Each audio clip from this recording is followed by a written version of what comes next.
안녕하세요. 클라우디아입니다. 오늘은 김인숙 작가의 작품 내 이럴 줄 알았지 준비했습니다. 어느 날 더 이상 같이 살아서는 안 될 것처럼 보이는 부모님이 여행을 간다고 합니다. 그리고 아버지는 아들에게 이 여행에 함께 가자며 구원 아닌 구원을 요청하는데요. 작품 속으로 함께 들어가시죠. 네, 이럴 줄 알았지. 김인숙. 여름의 끝 무렵에 홍콩 여행을 하기로 했다. 부모님과 함께였다. 더 정확히 말하려면 쫓아서 다녀오는 거라고 해야 할까? 내 여행 경비를 지불한 건 그들이었고, 뭘 먹고 뭘 할 건지 계획을 짠 것도 역시 그들이었다.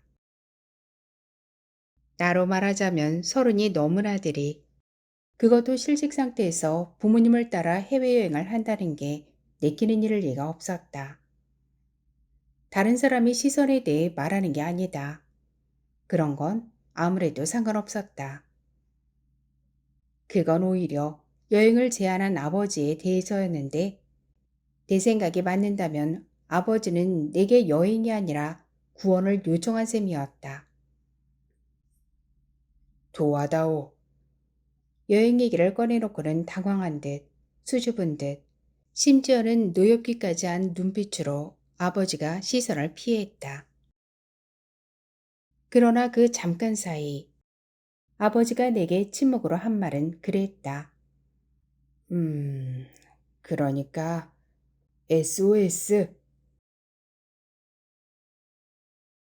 어머니는 아버지가 가족여행에 관한 얘기를 할 거라는 건 알고 있었지만 정작 내가 가져가겠다고 나설 줄은 예상치 못했던 모양이었다. 어머니는 기뻐하기보다는 뭔가 들킨 듯한 표정이었는데 어머니와 아버지 사이가 심각한 지경에 이르러 있다는 것은 사실 들키고 말고 할 것도 없이 이미 겉으로 다 드러나 있는 사실이었다. 다만 누구도 그걸 먼저 아는 체 하지 않고 있을 뿐이었다. 부모님의 집을 한 달에 한 번 정도 들르곤 할 뿐인 나로서는 더욱 그랬다. 방문의 간격이 넓어서 갈 때마다 그들이 드러내는 간극이 선명했다. 아버지에게 인사를 하고 다시 주방에 있는 어머니에게로 갈 때면 한 영역을 넘어 다른 영역으로 가는 듯한 기분이 들기까지 했다. 하나의 아파트가 거실 어디쯤에서 완전히 분리되어 있었다. 그들은 더는 같이 살아서는 안 될 것 같았다. 적어도 그렇게는. 그랬음에도 그 여행이 이별 여행으로 보이지는 않았다. 두 분은 어떻게든 노력을 해볼 결심을 한 모양이었다. 무슨 수를 쓰든 간에 간극을 메워보려는, 무엇으로 메우든 어떻게든 메우고 떼어 다시 살아보려는, 혹은 한 번 더 견뎌보려는. 그 노력의 일환으로 해외여행을 계획한 건 나쁘지 않은 생각인 것 같았으나 하필 그곳이 왜 홍콩일까? 물어보지는 않았지만 두 분에게는 아마도 두 분만의 추억이 있을 터였다. 젊었을 때의 어느 날 연인이었던 시절에 두 분은 극장에서 같이 홍콩 누아르 영화를 보았을지도 모른다. 장국영 주윤발이 나오는 영웅 본색 같은 영화들. 그러다가 아버지의 손이 어머니의 손등에 얹히고 어머니의 손바닥에는 땀이 고였을 것이다. 쿵쿵쿵쿵. 영화를 압도하는 심장 소리. 아니다. 어머니와 아버지가 연인이었던 시절 그들이 극장에서 본 홍콩 영화는 취권이었다. 명절에 그 영화가 TV에 방영되면 어머니는 추억에 잠겼다. 한 번은 이런 얘기도 했다. 영화를 보고 나와서 중국집을 갔는데 네 아버지가 나무젓가락으로 자꾸 나를 찌르려고 드는 거야. 단무지를 집을 때마다 내 젓가락을 쳐서 떨어뜨리면서 호이호이 그랬던가? 아이야 했던가? 아유, 암튼 어린이처럼 그 사람 많은 중국집에서 난 참다 못해 아버지의 젓가락을 밀쳤는데 그때 짚고 있던 단무지가 아버지 얼굴로 날아가 버렸다. 명중, 그야말로 성령 같은 솜씨로.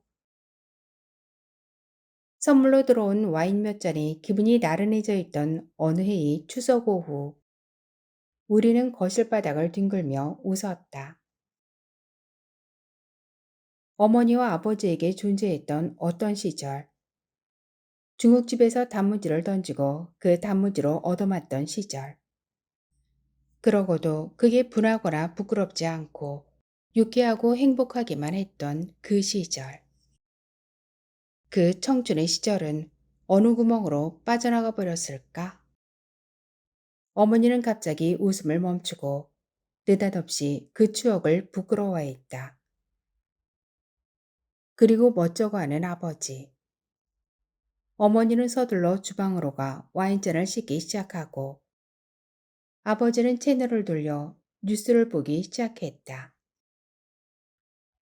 그날 오후 와인의 취기 때문에 잠깐 잊기는 했지만 그들은 이미 같은 추억을 돌아보며 함께 젖어들 수 있는 그런 사이가 아니었던 것이다. 구멍으로 빠진 건 청춘만이 아니고 자식을 키우느라 고단했던 시절, 혼자서만이 아니라 같이 고단했던 나날들, 그 시절에 땀내나고 짠내나는 추억도 마찬가지인 듯 했다. 그래서 어쩌면 마치 그 보상이라도 하려는 듯 아버지는 어머니에게 뭔가를 사주고 싶은 걸지도 몰랐다. 아주 비싸지는 않은 명품백이나 주얼리 같은 것들, 구멍을 채울 수 있는 것들, 빛이든 향기든 무늬로든 그렇게 어머니의 마음을 다시 사고 싶은 걸지도 아니면 젊은 시절 중동으로 출장을 나갈 때마다 매번 홍콩을 경유하곤 했다던 아버지의 개인적인 추억 때문일까? 아버지가 그 시절 이야기를 할 때마다 어머니는 말하곤 했었다. 그때 난 한 번도 못 돌아가 봤어. 여행지가 홍콩이 된 건 그 모든 게 다 합쳐진, 그러나 매우 우연한 결정이었다는 건 나중에야 알게 되었다. 두 분에게 다 홍콩은 그냥 경유지이기만 했던 것도, 추억인 여행지가 아니었다는 것도 역시 나중에야 알게 되었다. 공항에서, 그것도 비행기에 오르기 직전에야. 어이가 없는 기분이었는데 정작 나는 홍콩 근처에도 가본 적이 없었기 때문이다. 그러니 이게 부모님의 손을 양손으로 잡고 쫄래쫄래 쫓아가는 여행길이 아니라면 무엇이란 말인가. 심지어 아버지는 영어도 잘했다. 비행기 안에서 나는 어머니의 책을 읽었다. 어머니가 게이트 앞 의자에 떨궈 놓았던 책인데 도서관 마크가 찍혀 있었다. 네 엄마가 도서관에서 책을 한꺼번에 7권이나 빌려왔다. 라던 아버지의 말이 떠올랐다. 여행 관련 책자들일 줄 알았는데 그 중에 소설책도 끼어 있었던 모양이다. 비행기에 탄 후 어머니에게 건네주려고 했더니 두어 칸 떨어진 곳에서 어머니가 귀찮다는 듯이 손을 저었다. 그러고는 곧 눈을 감아버렸다. 여행을 떠나기도 전에 피로하고 무언가에 이미 깊이 실패를 한 듯한 얼굴이었다. 아버지는 그런 어머니 옆에서 여전히 당황하고 수줍고 심지어는 노엽기까지 한 눈빛으로 창밖을 내다보고 있었다. 어머니의 책을 읽고 싶은 생각은 없었다. 그건 뭐랄까, 일기장까지는 아니더라도 어머니의 어떤 사연을 들춰보는 기분이랄까? 혹은 허락도 없이 어머니의 협탁 서랍 같은 곳을 열어보는 기분이랄까? 도서관에서 일부러 빌려온 책이었다. 7권의 책은 매우 무거웠을 것이다. 무게를 감당해도 좋다고 생각할 만큼 읽고 싶은 책이었다는 소리다.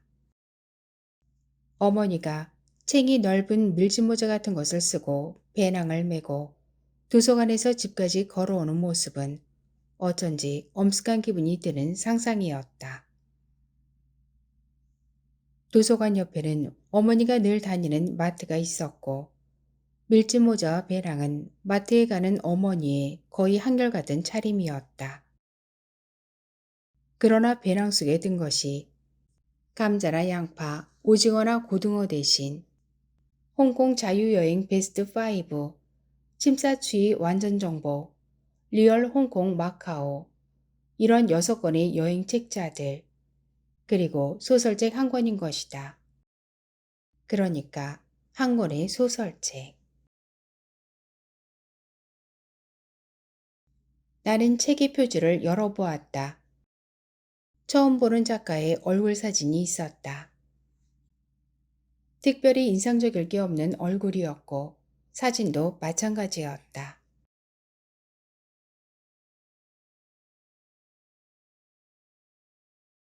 전자기기를 사용해도 좋다는 안내방송이 나왔다. 책을 비좁은 포켓에 꽂아두느니 빈 옆자리에 둘 생각이었는데 갑자기 그 자리에 누군가가 있었다. 뒤늦게 탑승을 한 모양이었다. 그렇더라도 옆에 누가 앉은 줄도 모르고 책에 집중을 했던가. 겨우 표지 한 장을 들춰보고 그 사진을 들여다보았을 뿐인데 그 옆자리, 나도 모르는 사이에 내 옆자리에 앉아있던 남자가 나를 빤히 쳐다보면서 웃고 있었다. 무슨 책을 그렇게 정신을 쏙 빼놓고 봐? 무슨 소린가? 이야, 여기서 만나네. 그동안 어떻게 지낸 거야? 잘 지냈어? 누군가. 이 친구 참, 나 기억 안 나는구나. 나 송민호. 송민호라니. 흔한 이름이었다. 그런 이름을 가진 연예인도 있지 않았던가.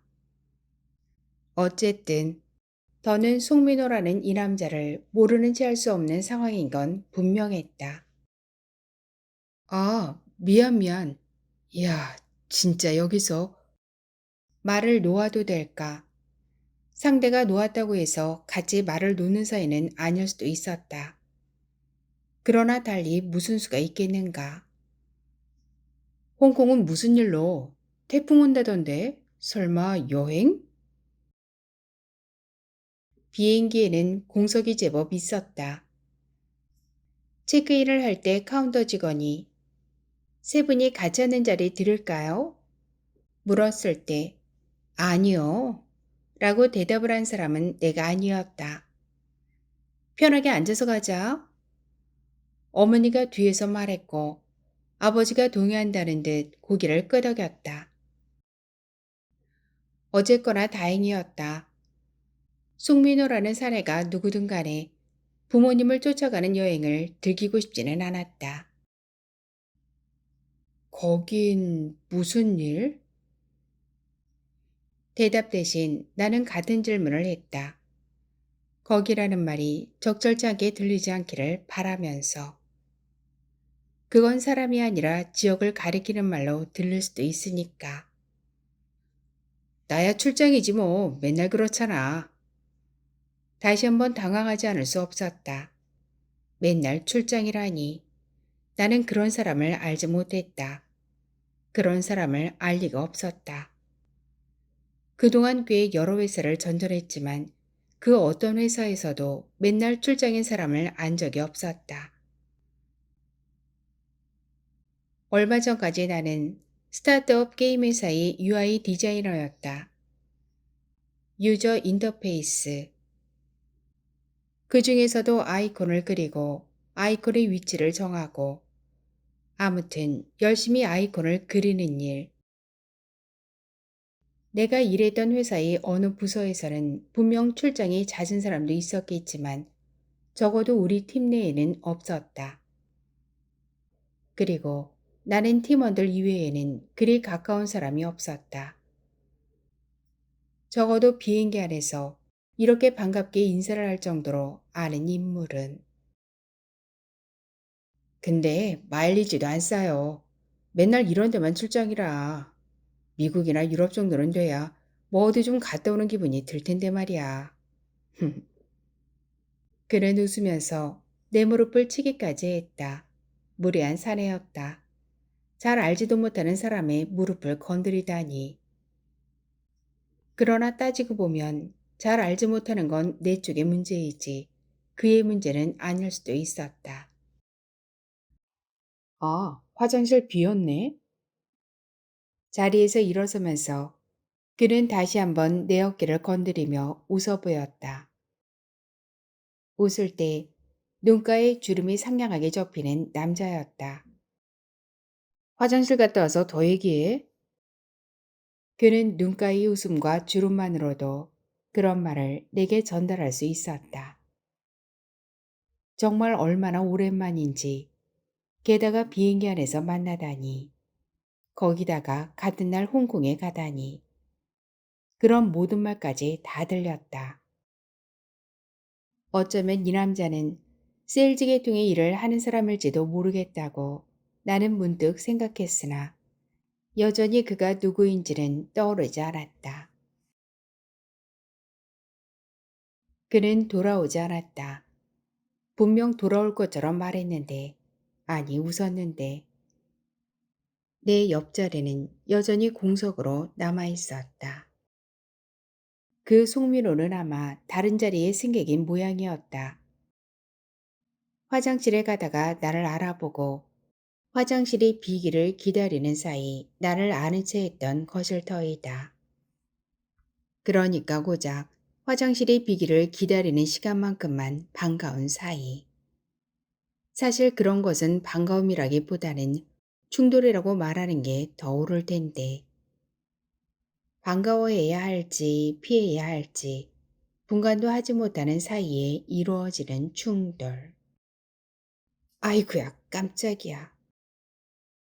좁은 좌석 틈에 끼인 채 어정쩡하게 내 엉덩이에 눌려있던 어머니의 소설책을 여전히 공석인, 확실히 공석인 옆자리에 놓았다. 이상한 제목의 소설책이었다. 네, 이럴 줄 알았지? 뭘 그럴 줄 알았다는 걸까? 두 분의 결혼 생활이 어쩌다 그렇게 파국으로 치닫게 된 건지 나는 알지 못했다. 짐작하기로는 아버지의 변화 때문이 아닐까 싶기는 했다. 어느 시기부턴가 아버지는 점진적으로 그러다가 매우 결정적으로 다른 사람이 되어갔다. 젊은 시절 덕없이 사람 좋기만 하다는 말을 들었던 아버지는 어느 시기부턴가 사소한 일에도 자주 노여워했고 고집을 부렸고 어깃장을 놓았다. 호르몬의 변화 때문일 것이다. 갑작스러운 여성 호르몬의 증가를 견디기 힘든 것일지도. 몸이 기억하는 남성과 그러나 실은 기억 말고는 아무것도 남는 것이 없는 텅 빈 남자의 몸속으로 흘러들어오는 낯선 호르몬. 그 충돌을 견디기 힘든 것일지도. TV 드라마를 보는 아버지의 눈이 자주 붉었다. 한 번은 보통 때와 다름없이 끓여낸 된장찌개가 짜다고 타박을 부려 어머니가 그 된장찌개를 뚝배기째 들어 개수대에 쏟아붓는 것을 본 적도 있었다. 그 뚝배기가 얼마나 뜨거웠을까. 그러나 혹시 뜨거워서 다행이라고 생각해야 했을까? 젊은 시절에 단무지를 아버지의 얼굴로 던질 수 있었던 어머니는 이제 와서는 혹시 그 뜨거운 된장찌개를 아버지의 얼굴에 부어버리고 싶었을지도 모를 일이니. 싱크대 앞에서 두 손을 마주준 채 서 있던 어머니의 등. 척추뼈가 솟아나올 듯이 팽팽하게 당겨져 있던 그 등이 묘하게 소설책의 제목과 겹쳐졌다. 네, 이럴 줄 알았지. 누굴 만났니? 홍콩 공항에서 입국 수속을 밟고 있는데 어머니가 물었다. 전 회사 사람이요. 나는 되는 대로 대답했고 어머니는 더 묻지 않았다. 입국 수속줄이 길었다. 앞뒤로 살펴봤으나 송민호는 보이지 않았다. 다행이었다. 위탁 수화물이 없으니 백이지 클레임에서 다시 한번 그와 우연히 마주치는 일도 없을 것 같았다. 근데 태풍이 올 거라네요. 어머니에게서는 아무 대꾸도 없었고 아버지는 내 말을 듣지 못한 눈치였다.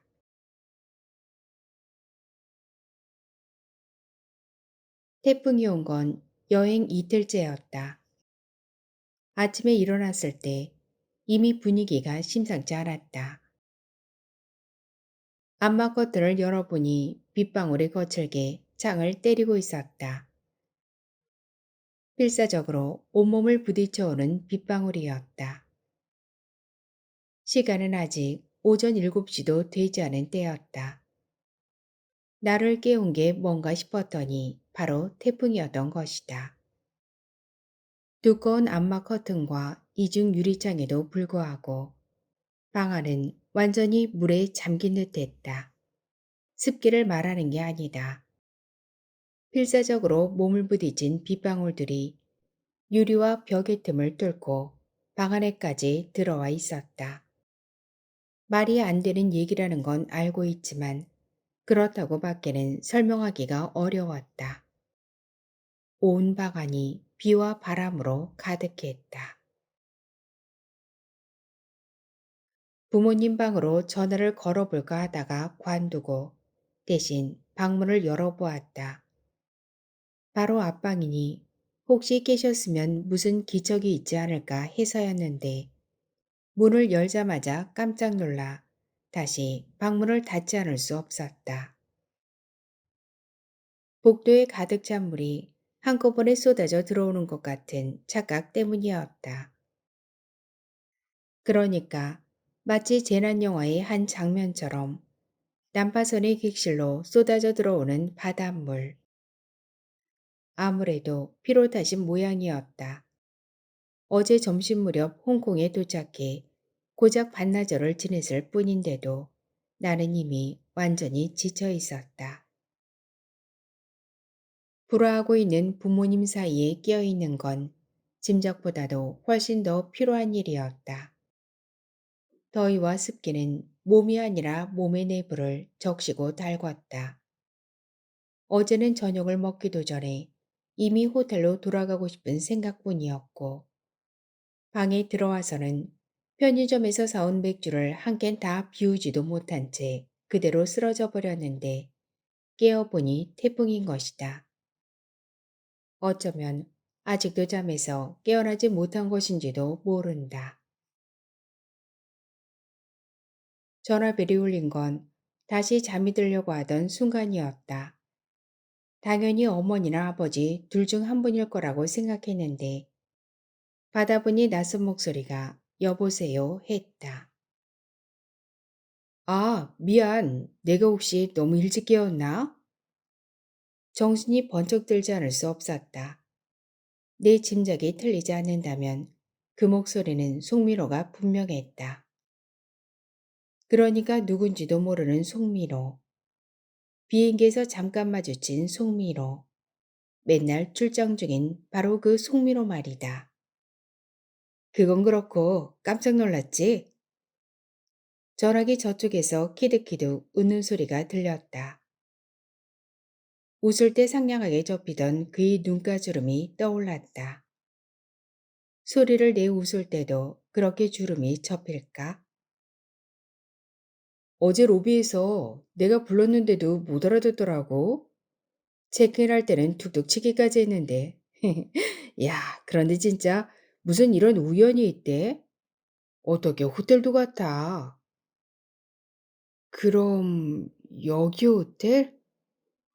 아니면 어떻게 알고 내가 전화를 했겠어? 프런트에 방번호를 물어봤지. 근데 밖에 봤어? 태풍 죽이지. 어? 어. 태풍 온다는 얘긴 들었지만 이렇게 순식간에 올 줄은 몰랐네. 근데 아직 먹었어? 난 오늘 체크아웃이거든. 오늘 비행기인데 뜰지 모르겠네. 아무튼 오늘 아침 아니면 얘기할 시간도 없겠는걸? 부모님과 함께 아침을 먹어야 한다고 말해야 했지만 이상하게 입이 떨어지지 않았다. 어제 로비에서 나를 봤다면 같이 있던 부모님도 봤을 가능성이 컸지만 그래도 내 입으로는 말하고 싶지 않은 것이다. 효도 여행이라고 우겨볼 수도 있을 것이다. 그러나 누군지도 모르는 송민호에게 내가 굳이 그런 구차한 말을 해야 하나 싶기도 했다. 그건 그렇고 이제는 꽤나 무례한 송민호가 아닌가. 7시를 겨우 넘긴 시각에 남의 방에 전화를 걸어서는 내게 일행이 있는지 없는지 스케줄이 있는지 없는지도 묻지 않은 채 아침을 같이 먹자는 것이다. 아니면 내 방에서 커피나 한잔 할래? 난 실은 아침 잘 안 먹거든. 호텔에서야 돈 아까우니까 먹는 신용이라도 하려고 하는데 그것도 잘 안 되더라고. 오늘은 어째 더 그러네? 그이 방에서 커피를 같이 마신다니. 이건 호텔 뷔페 식당에서 같이 아침을 먹는 것보다도 훨씬 나쁜 일일 게 분명했다. 그의 방 안에 단둘이 앉아 그가 타준 커피를 앞에 두고 그와 얘기를 한 것을 해야 한다는 것이다. 그런데 무슨 얘기를? 아마도 그는 묻고 나는 대답하지 못할 질문들. 그러니까 이런 질문들. 내가 누군지 이제 기억난 거야? 내가 누군데? 날 정말 기억하는 게 맞아? 내가 누구냐니까? 내가 누구냐고. 내가 누군지 말해보란 말이야. 호텔 맞은편에는 스타벅스가 있었다. 9시에 거기서 보자고 하고서야 전화를 끊을 수 있었다. 9시까지 무슨 핑계가 떠오르기만을 바랄 뿐이었다. 갑자기 일찍 호텔에서 나갈 일이 생겼다고 말할 수도 있을 것이다. 일행과 약속한 출발 시간을 착각했다거나 그러나 바깥은 여전히 태풍이었다. 여전하기만 한 게 아니라 점점 더 거세질 기세였다.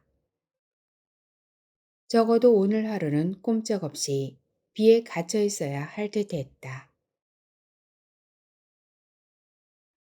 아버지의 여행 계획에 따르면 오늘 오후는 나의 자유여행이었다. 그러나 정작 자유가 필요한 건 내가 아니라 아버지일지도 몰랐다. 일종의 구원투수처럼 아들을 데려오기는 했지만 이런 여행이 어색한 건 아버지 역시 마찬가지일 터였다. 혹은 여행 계획을 짜면서 느닷없이 낙원적이 된 아버지는 여행지에서의 하룻밤이 말도 못하게 로맨틱한 나머지 다음 날부터는 그 여행이 늙은 아내와의 달콤한 허니문가 될 거라고 생각했을지도 모른다. 언제부턴가 아버지는 멋대로 생각하고 멋대로 판단해버리는 경향이 있었다. 그나저나 불화 중인 늙은 부모님이 호텔방에서의 하룻밤이라니 그런 밤은 무엇으로 채워지는 것일까? 불경한 상상을 말하는 게 아니다. 로맨틱한 밤을 기대하기에는 어제 여행지에서의 첫날이 끔찍했다. 어머니는 홍콩에 도착한 이후로 갑자기 더 화가 난 사람 같았다. 말도 하지 않았고 거의 먹지도 않았다. 말하고 먹고 마시는 걸 혼자 다 해야 하는 아버지의 노력은 끔찍해 보였다. 땀이 줄줄 흘러 아버지의 셔츠가 곧 젖은 빨래 같아졌다. 할 수만 있다면 아버지를 꼭꼭 비틀어 짜주고 싶을 정도였다. 어젯밤만 하더라도 어쩌면 나는 내 역할을 다하기 위해 품 안에 베개를 끌어안은 채 그들의 방문을 두드려야 했을지도 모른다. 무서운 꿈을 꿨어요. 울먹인 뒤 둘 사이에 누워 엄마 아빠는 아직 날 사랑하는 거죠? 그런 거죠? 물어야 했을지도 모른다. 그런 상상은 얼굴을 확 달아오르게 만든다. 대체 어쩌자고 쫓아온 것일까? 부모님의 황혼 이혼을 막기 위해 함께 여행을 하기에는 내 나이가 너무 많은 게 아닌가? 아니, 어쩌면 그 반대일까? 부모님의 불화를 두려워하며 그걸 막아보자고 길을 쓰고 있는 나는 아직도 어린아이에 불과한가? 나는 여전히 전화기 옆에 서 있었다. 빛 때문에 어두운 바깥은 내다보이지 않았다. 그러나 태풍은 소리도 모습도 냄새도 아닌 그 전체로서 압도적인 존재였다. 나는 방을 가로질러 창가로 다가가 두 손바닥과 코를 창에 갖다 붙이고 바깥을 내다보았다. 무언가 날아가고 있었다. 무언지 알 수 없는 무언가가. 새도 아니고 나뭇잎도 아니고 종이 비행기도 아닌 것이. 내가 순간적으로 알아본 것이 맞는다면 그건 나무둥치였다. 그냥 나무둥치도 아니고 한쪽에 세막대 펜스를 매단 나무둥치였다. 착각일 것이다. 태어나서 지금까지 이런 태풍을 본 적이 없었다. 다큐멘터리 필름이나 TV 뉴스를 통해 태풍이 지상을 휩쓰는 장면을 본 적이 있고, 물론 쓰나미가 몰아치는 장면을 본 적도 있지만 그건 TV 속에서나 일어나는 일이었다. TV 속에서 망치가 날아온다고 내 이마에서 피가 흐르지는 않는다. 그러나 나는 지금 태풍의 한복판에 있다.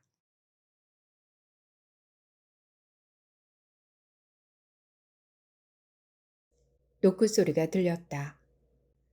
문을 열어보니 두 분이 나란히 복도에 서 있었다. 마치 벌을 서는 소년 소녀처럼 복도벽에 기댈 듯 말 듯 나란히. 비가 온다. 아버지가 말했고 어머니는 침묵했다. 아버지가 다시 말했다. 태풍이라는구나. 네, 그렇다네요. 그런데 그래서요? 어쩌면 좋으냐? 다시 SOS. 이른 시간에 호텔 식당에는 사람들이 많지 않았다. 어차피 태풍이니 서둘러야 할 일이 없을 것이고 우리만 몰랐던 태풍 경보가 있을 터이니 아마 투숙객도 많지 않았을 것이다. 창가 쪽 테이블이 드문드문 채워져 있었다. 사람들은 먹는 것보다는 창밖 풍경에 더 몰두하고 있었다. 23층에 있는 식당은 전망이 좋았다. 바다가 보였고 홍콩섬도 보였다. 그러나 지금 보이는 것은 태풍뿐이었다. 파도가 어마어마했고 둥치가 굵은 가로수들이 휘청휘청했다. 차량도 행인도 거의 보이지 않았다.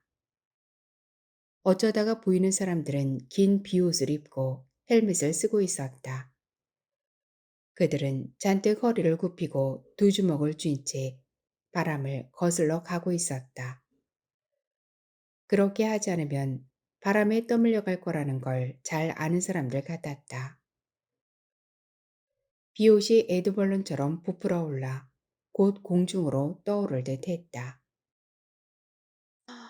굉장하구나. 어머니의 말이었다.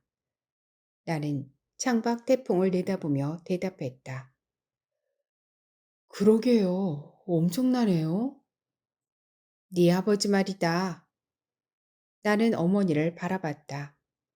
날도 기가 막히게 잘 잡았단 말이다. 아버지에게서는 아무런 반응도 없었다. 그저 묵묵히 창밖을 바라보고 있을 뿐이었지만 순간 관자놀이개가 불끈했다. 화가 나서가 아니었다. 그것은 압도적으로 부끄러워하는 모습이었다. 최근 몇 년 동안 불화의 원인은 늘 아버지였다. 말도 안 되는 고집과 성마름, 괴팍함과 트집, 그 모든 것이 뒤죽박죽이 되어 아버지는 점점 더 나조차도 참아주기가 힘들 정도로 이상한 사람이 되어갔다. 어머니는 늘 타박을 당하는 입장이었고 늘 무엇이든 억지로 참아야 하는 사람이었다. 그러나 지금 두 분은 완전히 반대로 보였다. 홍콩에 도착한 이후로, 아니 도착하자마자 어머니가 휘두르면 아버지는 맞았고 어머니가 입을 다물면 아버지는 쩔쩔맸다. 나라가 바뀌면 사람도 달라지나? 지난밤 호텔방에서 아버지와 어머니는 무엇을 했을까?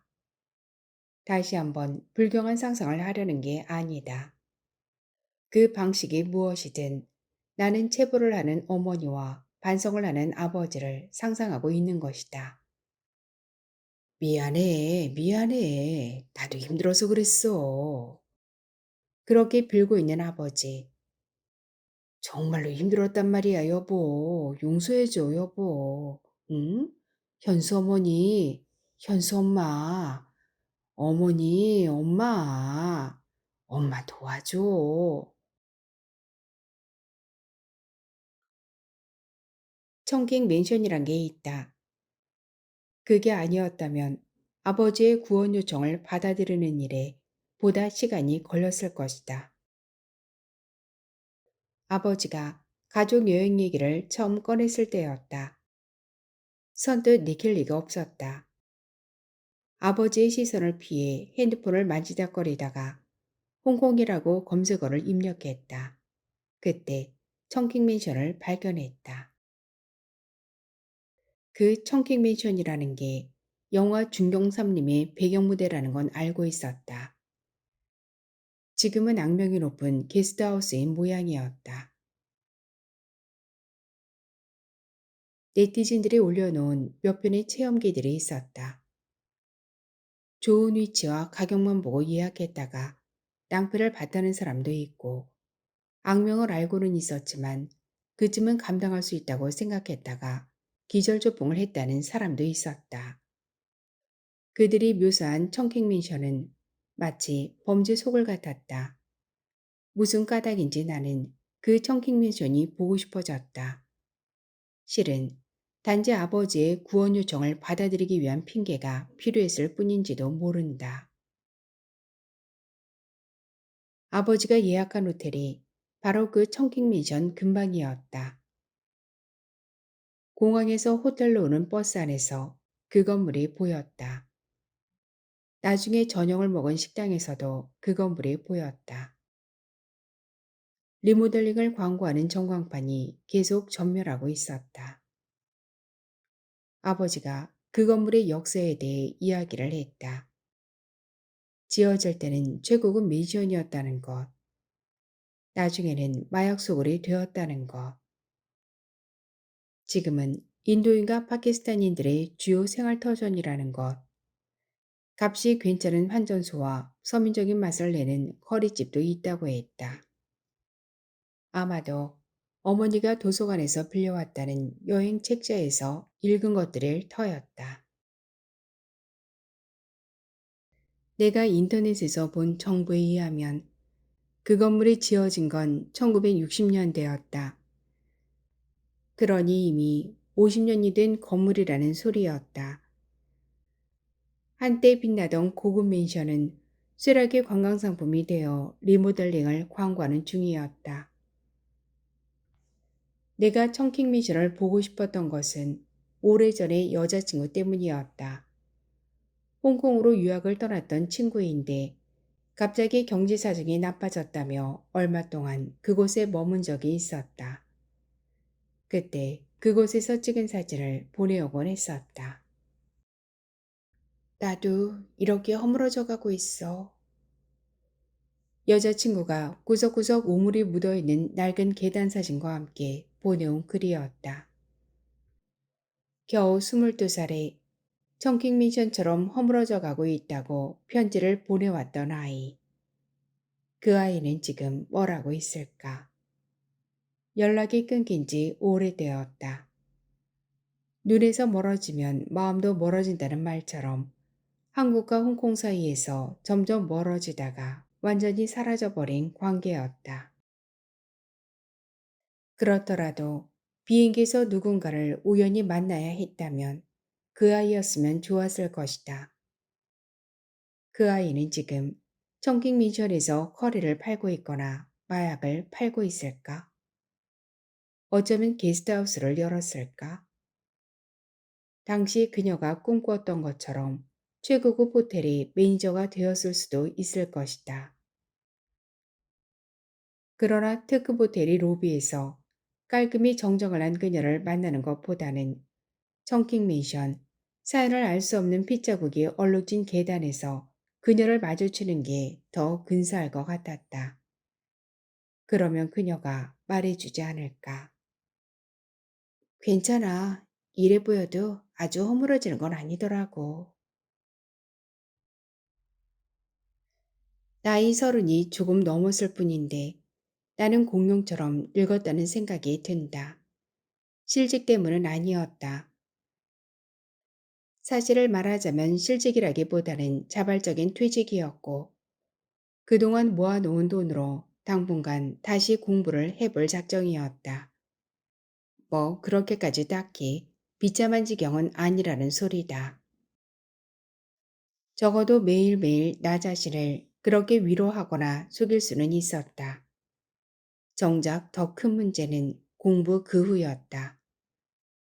공부를 한 후에는 다시 직장에 들어가야 할 것이고 그 직장을 언젠가 또 퇴직하게 될 날들. 어떻게 해야 삶을 한순간이라도 짜릿하게 살 수 있는 것일까? 남들이 들으면 배부른 소리라고 할 것이다. 스타벅스는 호텔 바로 앞에 있었다. 호텔 문을 밀고 나가 스타벅스 문 앞까지 10걸음도 안 될 거리였다. 그런데도 나갈 엄두가 나지 않았다. 태풍을 뚫고 나가 만날 정도로 송민호는 내게 무엇인 사람이 아니었다. 약속을 취소하는 방법도 있을 것이다. 그러나 순순히 그렇게 끝이 날까?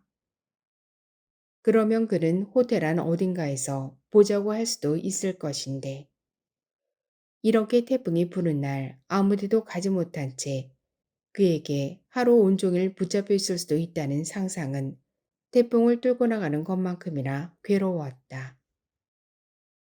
뭘 그렇게 자꾸 내다보니? 비 오는 거 처음 보니? 아버지가 음식을 가지러 간 사이 어머니의 말이었다. 아버지에게만 화가 난 게 아니라 내게까지 화가 나 있는 것 같은 목소리였다. 이해 못할 건 없었다. 어머니는 지금 아무에게나 누구에게나 화가 나 있을 테니. 그러더라도 비 오는 걸 처음 보냐니 이건 비가 아니라 태풍이었다. 누굴 만났는데 그게 누군지 떠오르지가 않네. 나는 부드럽게 대답했다. 누군데? 송민호라는데 누군지를 모르겠네. 아무리 생각해도. 위너? 응? 위너 애들 중에 하나가 송민호야. 쇼미더머니에도 나왔어. 걔 잘생겼잖아. 무지하게 잘생겼어. 그런 것도 보세요. 너 유치원 때 싸웠던 애도 송민호야. 천이동 백사호. 네가 걔 손등을 연필로 찍었잖아. 아, 그애 기억나요. 그렇지만 걔는 절대로 아니에요. 소설책에도 나오는데 내 이럴 줄 알았지. 그 인간이 그래. 아주 나쁜 놈이야. 지가 누구인지를 절대로 가르쳐 주지 않아. 어느 때는 지가 순간이동을 한다고 하고 어느 때는 빈집에서 어린 여자애들이나 생각하면서 이상한 짓을 하지 않나. 또 어떤 때는 지 친구 동생한테 흉한 짓도 해. 그런 놈이 실은 자식 멀쩡이든 멀쩡한 놈이야. 근데 그게 멀쩡한 놈이란 게 말이 되니? 멀쩡하지 않은 건 그 마누라도 마찬가지지. 병신 같잖아. 어머니가 말하고 있는 건 내가 비행기 안에서 표지만 펼쳐봤었던 소설책 이야기가 분명했다. 책에는 7, 8편의 단편소설이 실려 있었다. 그중 어느 한 편의 이야기라기보다는 그 모든 소설을 전부 합쳐놓은 이야기인 듯 했다. 한 편의 이야기라기에는 순간이동에 빈집에 성폭행까지 그 인생이 아니 그 스토리가 지나치게 복잡다단하지 않나. 물론 그게 중요한 게 아니었다. 그걸 모를 만큼 내가 바보인 건 아니었다. 어머니는 지금 아버지 얘기를 하고 있는 거였다. 그렇더라도 사기꾼의 비도덕자의 성폭행범이라니 너무 심하지 않나? 심지어 어머니는 비록 아버지를 직접적으로 지칭하지는 않았다고 하더라도 병신이란 단어까지 쓴 것이다. 누구를 향해서든 어머니가 그런 말을 쓰는 걸 이전에는 본 적이 없었다. 엄마, 괜찮은 거 정말 맞는 거죠? 나는 묻지 않을 수 없었다. 어쩌면 문제는 아버지 쪽이 아닐지도 모른다는 생각이 불길하게 들었던 것이다. 어머니는 최근에 유방암 검사를 했다. 아니, 자궁암이던가? 아무튼 어머니는 암을 확신했던 사람처럼 아무에게도 알리지 않은 채 혼자 병원을 예약하고 혼자 택시를 타고 혼자 병원에 가서 검사를 받았다. 그리고 결과가 나온 후에야 아버지와 내게 그 사실을 통보했던 것이다. 참으로 이상한 통보가 아닐 수 없었다. 암과 관련한 이런 방구의 이야기도 없다가 어느 날 문득 하는 말이 나 암이 아니래 라니. 포크로 딤섬을 쿡쿡 찔러대고만 있던 손을 문득 멈추고 어머니는 나를 바라봤다. 다 해봤어. 암이란 암은 다 아니래. 그러니까요. 근데 왜 아프지? 아무 말도 할 수가 없었다. 어머니가 말하는 게 몸이 통증에 관한 이야기인지 아니면 그 내부의 것에 관한 것인지 알 수 없었기 때문이다. 병원 가기 전날 꿈을 꿨었어. 조용히 흰색을 내려다보는 꿈이었는데 괜찮더라고. 꿈속에서 좀 울기는 했지만 뭐 괜찮았어. 받아들이자 했거든. 근데 아니라는 거야. 내 이럴 줄 알았지. 다시 한번 소설책의 제목이 떠올랐다. 이상한 순간에 이상한 현상이 아닐 수 없었다. 암이 아니라는데 내 이럴 줄 알았지라니. 그 말에는 부정적인 의미가 함축되어 있지 않나? 아닌가? 좀 무서웠지만 사는 건 안 무서웠나 뭐. 꿈속에서 울면서도 그렇더라고. 왜 우는지를 모르겠는 거야. 죽는 게 슬픈가? 그럼 사는 건 안 슬펐나 뭐. 그는 이처럼 기꺼이 굴복하는 삶을 다시 묵인하고 싶다는 느낌이 들었다. 소설책에 나오는 구절이야. 네가 갖고 있던 그 책 말고 다른 거. 킬리만자로의 눈에서 해밍웨이 그 양반이 그래. 어머니는 한 호흡을 쉬고 말했다. 이년아, 이 늙은 년. 이건 시야. 어머니가 왜 이러는 건지 나는 어머니가 낯설어서 견딜 수가 없었다. 남이 나라에서 맞닥뜨린 태풍처럼 어머니는 낯설다가 매우 무섭기까지 했다. 말하자면 그 순간 어머니는 누군지도 알 수 없는 맨날 출장 중인 송민호만큼이나 나로서는 도무지 알 수 없는 사람처럼 보였다는 것이다. 혼자 암검사를 받으러 가는 어머니를 생각해 봤다. 그런 일은 어느 날 문득 영화나 한 편 볼까 하고 집을 나서듯이 그렇게 결정하게 되는 일은 아닐 거였다. 혼자 암 검사를 받고 그 전날에는 하얀 산을 내려다보는 꿈까지 꿨다는 어머니는 어쩌면 아주 오래 자신의 병을 의심하고 그러다가 확신하고 그러다가 받아들였을지도 모른다. 그러는 동안 어머니를 괴롭혔던 건 혹시 외로움이었을까? 두려움이 아니라 분노도 아니라 그래서 이렇게 외로운 바에야 뭐 받아들여도 괜찮겠지. 어머니는 생각했을지도 모르고 어느 날 밤 나쁜 멍울에 만져지는 분명 그렇게 믿어지는 가슴을 손바닥으로 둥글게 어루만지다가 생각했을지도 모른다. 내 이럴 줄 알았지. 결국 이럴 줄. 너는 아프지 말아야 할 텐데. 어머니의 말이었고 나는 웃었다. 분위기가 너무 무거워서, 아니 무서워서 농담 같은 대답을 하고 싶었다. 걱정 마 엄마. 나 슈퍼맨. 안 아파. 죽어도 안 아플 거야. 평생 약속. 그러나 내 입에서 나도 모르게 흘러나온 말은 그게 아니었다. 미안해 엄마. 너는 미안하지도 말아야 할 텐데. 평생. 평생. 자꾸 대답이 엇나오고 있었다.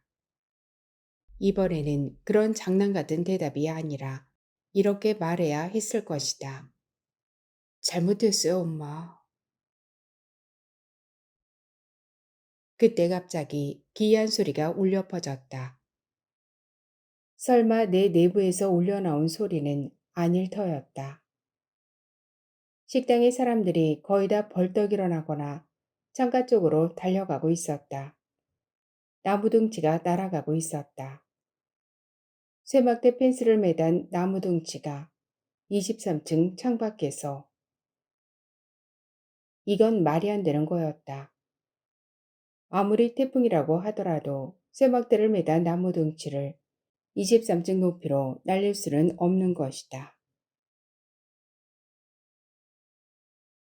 만일 영화의 한 장면이었다면 나는 식탁을 뛰어넘어가 어머니를 온몸으로 감싸며 창을 뚫고 들어온 그 나무둥치에 어머니 대신 등이 찍히고 머리가 으깨졌을 것이다.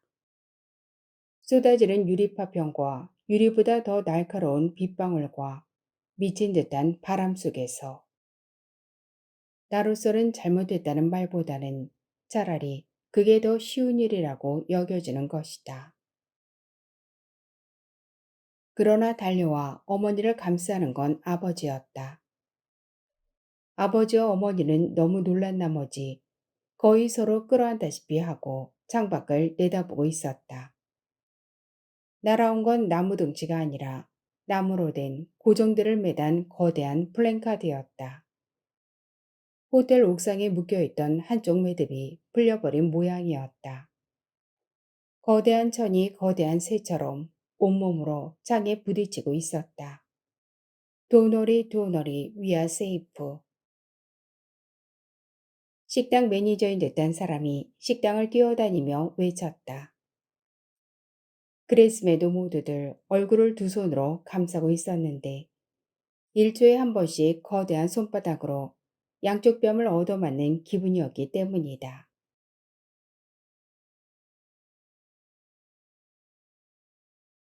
놀라운 일은 또 하나 있었다. 23층 저 아래 송민호가 걸어가고 있었다. 송민호가 분명했다. 필사적으로 태풍을 뚫고 비와 바람과 벽돌과 입간판과 쇠막대 펜스를 매단 나무둥지 사이를 뚫고 바람에 맞서 온몸을 둥글게 말고 스타벅스로 가고 있는 송민호가 어머니가 송민호만큼이나 낯설게 여겨졌던 잠시 전처럼 이번에는 송민호가 낯설었던 어머니만큼이나 무섭게 여겨졌다. 나는 어쩌면 송민호에게 무슨 잘못을 했던 게 아닐까? 그것도 아주 엄청난 다른 나라, 이런 어마어마한 태풍 속에서라도 반드시 따져야 할 어떤. 송미로는 마침내 스타벅스에 도착했다.